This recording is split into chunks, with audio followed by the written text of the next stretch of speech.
आशीष कुमार अपने YouTube channel Bihar GK tricks में आपका स्वागत करता हूं। आज हम लोग आधुनिक भारत के अंतर्गत किसान आंदोलन एवं किसान सभा के बारे में पढ़ेंगे। यदि आप लोगों ने अब तक हमारा channel Bihar GK tricks subscribe नहीं किया है तो इसे सब्सक्राइब कर लें, साथ ही बेल आइकन को जरूर दबाएं। तो आइए वीडियो को स्टार्ट करते हैं। तो सबसे पहले हम लोग इसके नोट्स को पढ़ेंगे। तो आइए इसके नोट्स को पढ़ते हैं। अवध में होम रूल लीग आंदोलन के कार्यकर्ता काफ़ी सक्रिय थे। इन्होंने किसानों को संगठित करना शुरू किया। संगठन को नाम दिया गया किसान सभा। आगे है, फरवरी 1918 में इंद्र नारायण द्वितीय, गौरी शंकर मिश्र और मदन मोहन मालवीय के प्रयासों से यूपी किसान सभा की स्थापना हुई। इस संगठन ने किसानों को बड़े पैमाने पर संगठित किया। किसान सभा ने किसानों को किस हद तक जागरूक बनाया, इसका अंदाज़ा इससे लगाया जा सकता है कि दिसंबर 1918 में दिल्ली में कांग्रेस अधिवेशन में बड़ी संख्या में उत्तर प्रदेश के किसानों ने भाग लिया। वर्ष 1919 के अंतिम दिनों में किसानों का संगठित विद्रोह खुलकर सामने आया।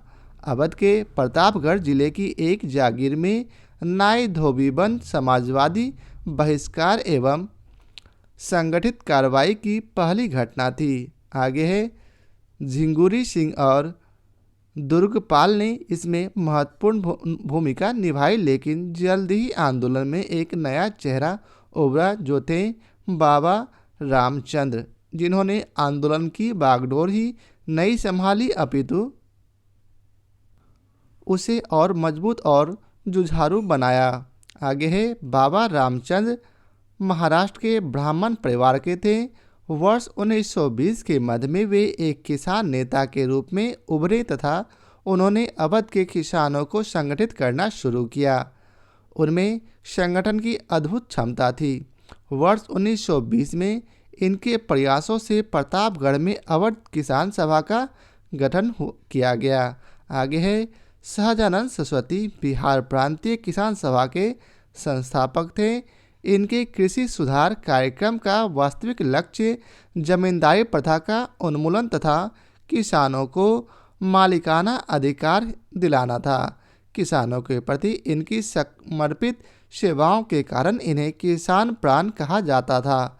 आगे, वर्ष 1936 में लखनऊ में अखिल भारतीय किसान कांग्रेस की स्थापना हुई, जिसका नाम बाद में बदलकर अखिल भारतीय किसान सभा कर दिया गया। इसका अध्यक्ष भी स्वामी सहजानंद सरस्वती को तथा महासचिव NG रंगा को बनाया गया।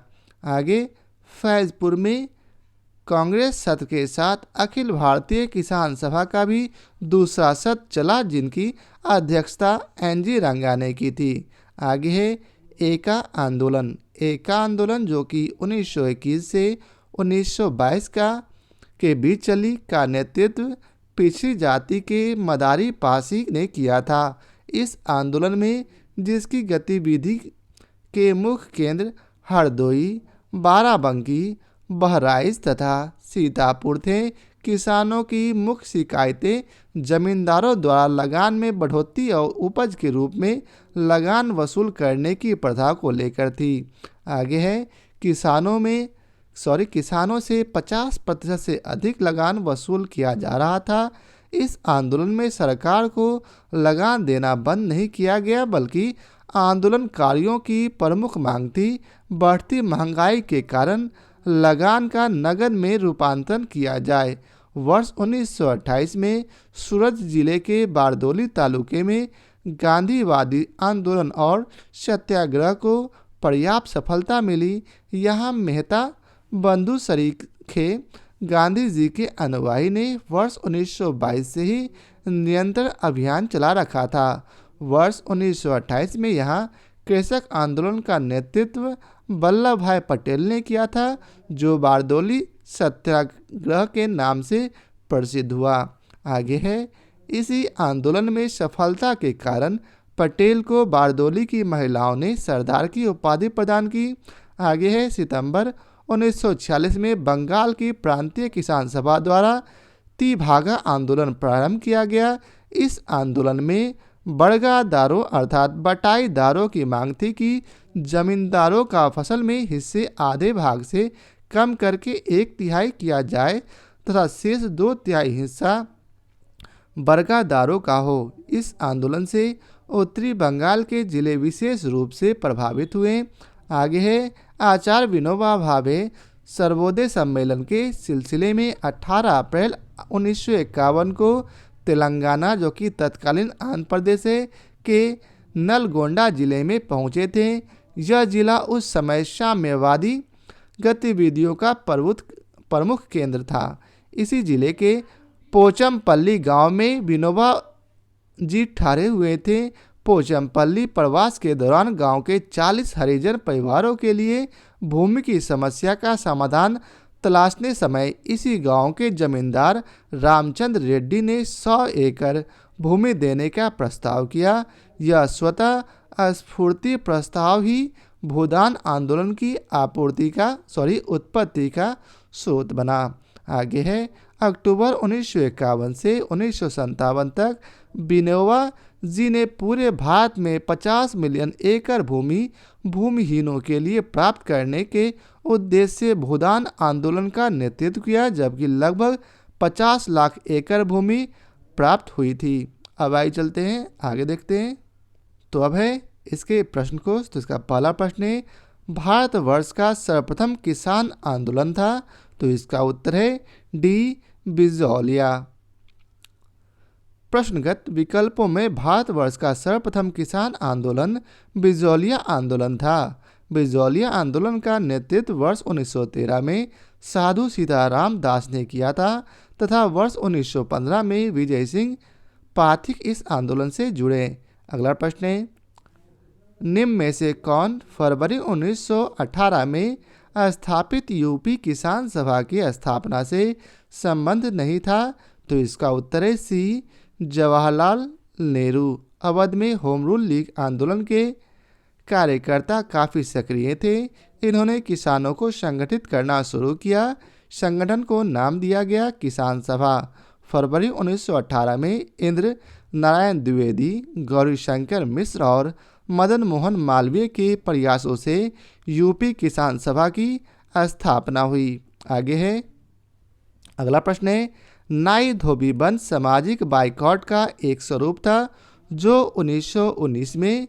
तो इसका उत्तर है ए अर्थात किसानों द्वारा प्रतापगढ़ जिले में चलाया गया था। अब आइए चलते इसके विस्तार को पढ़ते हैं। वर्ष 1919 के अंतिम दिनों में किसानों का संगठित विद्रोह खुलकर सामने आया। अवध के प्रतापगढ़ जिले की एक जागीर में नाई धोबी बंद सामाजिक बहिष्कार एवं संगठित कार्रवाई की पहली घटना थी। जिंगुरी सिंह और दुर्गपाल ने इसमें महत्वपूर्ण भूमिका निभाई, लेकिन जल्द ही आंदोलन में एक नया चेहरा उभरा जिनका नाम था बाबा रामचंद, जिन्होंने आंदोलन की बागडोर ही नहीं संभाली अपितु उसे और मजबूत एवं जुझारू बनाया। बाबा रामचंद महाराष्ट्र के ब्राह्मण परिवार के थे। वर्ष 1920 के मध्य में वे एक किसान नेता के रूप में उभरे तथा उन्होंने अवध के किसानों को संगठित करना शुरू किया। उनमें संगठन की अद्भुत क्षमता थी। वर्ष 1920 में इनके प्रयासों से प्रतापगढ़ में अवध किसान सभा का गठन हुआ। अब आइए चलते हैं अगले प्रश्न पर। तो अगला प्रश्न है वह प्रदेश कौन था जहां बाबा रामचंद ने किसानों को संगठित किया। तो इसका उत्तर है ए अवध। अगला प्रश्न है 1930 के दशक में देश के विभिन्न भागों के विभिन्न नेताओं द्वारा किसान आंदोलन चलाए गए थे। उनके प्रभाव क्षेत्र से सुमेलित कीजिए। तो इसका सही उत्तर है बी अर्थात 3। तो आइए बी। तो आइए चलते हैं इसके डायरेक्ट इसके विस्तार को देखते हैं। सहजानंद सरस्वती बिहार प्रांतीय किसान सभा के संस्थापक थे। वर्ष 1936 में लखनऊ में अखिल भारतीय किसान कांग्रेस की स्थापना हुई, जिसका नाम बाद में बदलकर अखिल भारतीय किसान सभा कर दिया गया। इसका अध्यक्ष भी स्वामी सहजानंद को ही बनाया गया।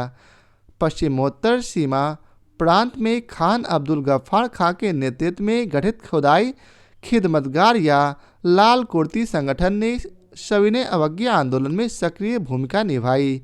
स्वामी रामचंद्र हैदराबाद एवं अब्दुल हमीद खां दक्षिण असम से संबंध थे। अगला प्रश्न है, इनमें से कौन 1930 के दशक में किसान सभा आंदोलन से सक्रिय रूप से जुड़े थे? तो इसका उत्तर है बी, स्वामी सहजानंद। 1930 के दशक में किसान सभा आंदोलन से स्वामी सहजानंद सरस्वती सक्रिय रूप से जुड़े थे। बिहार किसान सभा का गठन इन्होंने ही किया था। अप्रैल 1936 में लखनऊ में संपन्न प्रथम अखिल भारतीय किसान सम्मेलन का अध्यक्ष इन्हीं को चुना गया है। अब आइए चलते हैं अगले प्रश्न पर। तो अगला प्रश्न है, अवध के एका आंदोलन का उद्देश्य क्या था? तो इसका उत्तर है डी, लगान का नगद में परिवर्तन। एका आंदोलन का नेतृत्व पिछड़ी जाति के मदारी पाशी ने किया था। इस आंदोलन में जिसकी गतिविधि के मुख्य केंद्र हरदोई, बाराबंकी, बहराइच तथा सीतापुर थे, किसानों की मुख्य शिकायतें जमींदारों द्वारा लगान में बढ़ोतरी और उपज के रूप में लगान वसूल करने की प्रथा को लेकर थी। किसानों से 50% से अधिक लगान वसूल किया जा रहा था। जमींदारों के गुर्गे ठेकेदार किसानों को प्रताड़ित करते थे। एका आंदोलन का राष्ट्रवादियों द्वारा निर्धारित अहिंसक नीतियों में विश्वास कम था। फलस्वरूप राष्ट्रवादी नेता आंदोलन से अलग थलग पड़ गए और आंदोलन ने दूसरी राह पकड़ ली। इस आंदोलन में सरकार को लगान देना बंद नहीं किया गया, बल्कि आंदोलनकारी की प्रमुख मांग थी बढ़ती महंगाई के कारण लगान का नगद में रूपांतरण किया जाए। अगला प्रश्न है, बिहार प्रांतीय किसान सभा का गठन किसने किया? तो इसका उत्तर है ए, स्वामी सहजानंद सरस्वती। बिहार में किसान आंदोलन की शुरुआत स्वामी सहजानंद सरस्वती के नेतृत्व में हुई। सहजानंद सरस्वती ने वर्ष 1929 में बिहार प्रांतीय किसान सभा की स्थापना की। इस सभा का विस्तार बिहार के गांवों में करने में उन्हें कार्यानंद शर्मा, राहुल सांस्कृतायन, पंचानंद शर्मा, मधुनंदन शर्मा आदि वामपंथी नेताओं का सहयोग मिला। अब अगला प्रश्न है, अखिल भारतीय किसान सभा के प्रथम सत्र की अध्यक्षता किसने की? तो इसका उत्तर है ए, स्वामी सहजानंद। अप्रैल 1936 में लखनऊ में अखिल भारतीय किसान कांग्रेस की स्थापना हुई, जिसका नाम बदलकर अखिल भारतीय किसान सभा कर दिया गया। बिहार प्रांतीय किसान सभा के संस्थापक स्वामी सहजानंद सरस्वती इसके अध्यक्ष और आंध्र में किसान आंदोलन के अगुवा तथा कृषि क्षेत्र की समस्याओं के विद्वान एनजी रंगा इसके महासचिव चुने गए। फैजपुर में कांग्रेस सत्र के साथ अखिल भारतीय किसान कांग्रेस का भी दूसरा सत्र चला, जिसकी अध्यक्षता एनजी रंगा ने की थी। अब आइए चलते हैं अगले प्रश्न पर। तो अगला प्रश्न है 1936 में लखनऊ में अखिल भारतीय किसान सभा का प्रथम अध्यक्ष किसे चुना गया? तो इसका उत्तर है सी, स्वामी सहजानंद सरस्वती। अगला प्रश्न है, अखिल भारतीय किसान कांग्रेस का गठन किया गया था? तो इसका उत्तर है ए, 1936 ईस्वी में। अगला प्रश्न है, वह कौन जगह थी जहां अखिल भारतीय किसान सभा का पहला अधिवेशन हुआ था? तो इसका उत्तर है सी, लखनऊ। अगला प्रश्न है, अखिल भारतीय किसान सभा के संस्थापक अध्यक्ष थे कौन? तो इसका उत्तर है बी, स्वामी सहजानंद सरस्वती। अगला प्रश्न है, स्वामी सहजानंद का संबंध था? तो इसका उत्तर है सी, बिहार के किसान आंदोलनों के साथ। अगला प्रश्न है, स्वामी सहजानंद सरस्वती ने भूमि और जलमार्ग के राष्ट्रीयकरण की मांग के साथ अखिल भारतीय संयुक्त किसान सभा गठन किया? तो इसका उत्तर है ए, उनकी मृत्यु के ठीक पहले। अखिल भारतीय किसान सभा का गठन स्वामी सहजानंद सरस्वती द्वारा वर्ष 1936 में किया गया था। स्वामी सहजानंद की मृत्यु वर्ष 1950 में हुई थी। स्वामी सहजानंद सरस्वती ने अखिल भारतीय संयुक्त किसान सभा का गठन अपनी मृत्यु से ठीक पहले किया था।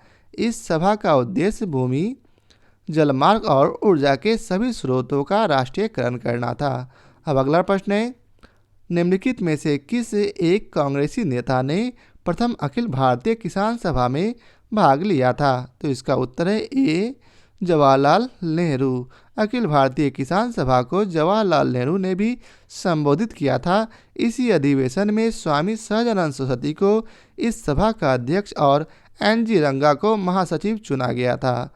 अब अगला प्रश्न है, इनमें से कौन बिहार में किसान आंदोलन के साथ जुड़े थे? तो इसका उत्तर है ए राजेंद्र प्रसाद। प्रश्नगत विकल्पों में डॉक्टर राजेंद्र प्रसाद बिहार में किसान आंदोलन से जुड़े थे।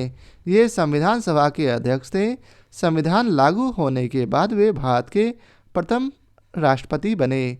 अब अगला प्रश्न है, सूची प्रथम और सूची 2 से सुमेलित कीजिए तथा नीचे दिए गए कोड से सही उत्तर चुनिए। तो इसका उत्तर है बी। अब आइए चलते हैं डायरेक्ट इसके विस्तार को पढ़ते हैं। वर्ष 1928 में सूरत जिले के बारदोली तालुके में गांधीवादी आंदोलन और सत्याग्रह को पर्याप्त सफलता मिली। यहाँ मेहता बंधु सरीखे गांधी जी के अनुयायी ने वर्ष 1922 से ही निरंतर अभियान चला रखा था। वर्ष 1928 में यहाँ कृषक आंदोलन का नेतृत्व वल्लभ भाई पटेल ने किया था, जो बारदोली सत्याग्रह के नाम से प्रसिद्ध हुआ। इसी आंदोलन में सफलता के कारण पटेल को बारदोली की महिलाओं ने सरदार की उपाधि प्रदान की। भारतीय किसान विद्यालय की स्थापना एन.जी. रंगा ने की थी। वर्ष 1929 में फजलुल हक ने प्रजा पार्टी, जो बाद में बंगाल प्रजा पार्टी बनी, की स्थापना की। वर्ष 1937 में हुए चुनावों के बाद इन्होंने बंगाल में मुस्लिम लीग के साथ मिलकर सरकार बनाई। बिहार का बकास्त अर्थात स्वयं खेती की भूमि संघर्ष स्वामी श्रद्धानंद सरस्वती से संबंधित है। अब अगला प्रश्न है, बारदोली सत्याग्रह का नेतृत्व किया था किसने? तो इसका उत्तर है ए सरदार वल्लभ भाई पटेल ने। अगला प्रश्न है, निम्नलिखित में से किस आंदोलन में सरदार वल्लभ भाई पटेल ने मुख्य भूमिका निभाई थी?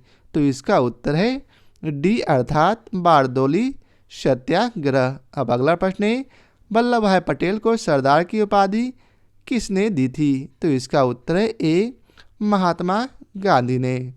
वल्लभ भाई पटेल के नेतृत्व में बारदोली का सफल किसान आंदोलन संपन्न हुआ।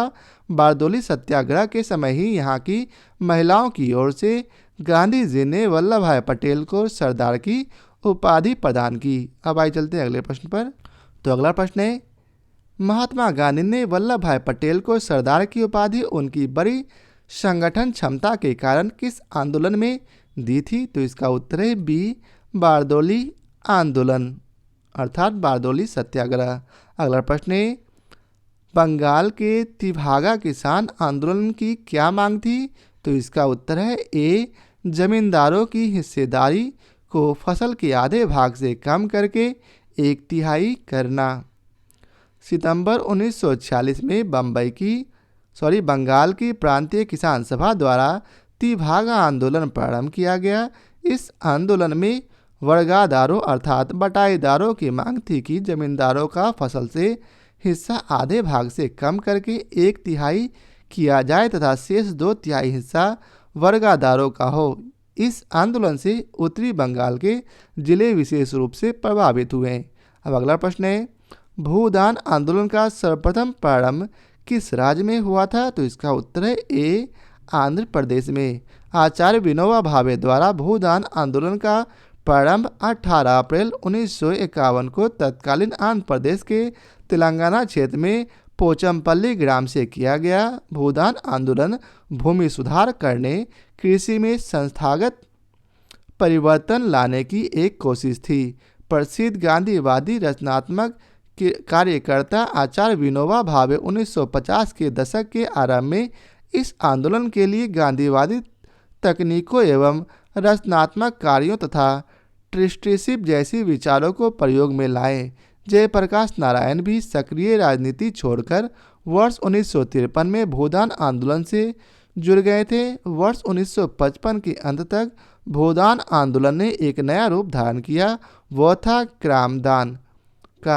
ग्रामदान आंदोलन की शुरुआत उड़ीसा में हुई और वहाँ यह सफल रहा। अब आइए चलते अगले प्रश्न पर। तो अगला प्रश्न है, आचार्य विनोबा भावे के भूदान आंदोलन के प्रारंभ में निम्नलिखित स्थानों में से कौन एक उससे संबंध था? तो इसका उत्तर है सी अर्थात पोचमपल्ली। अब अगला प्रश्न है, भूदान आंदोलन की शुरुआत हुई थी?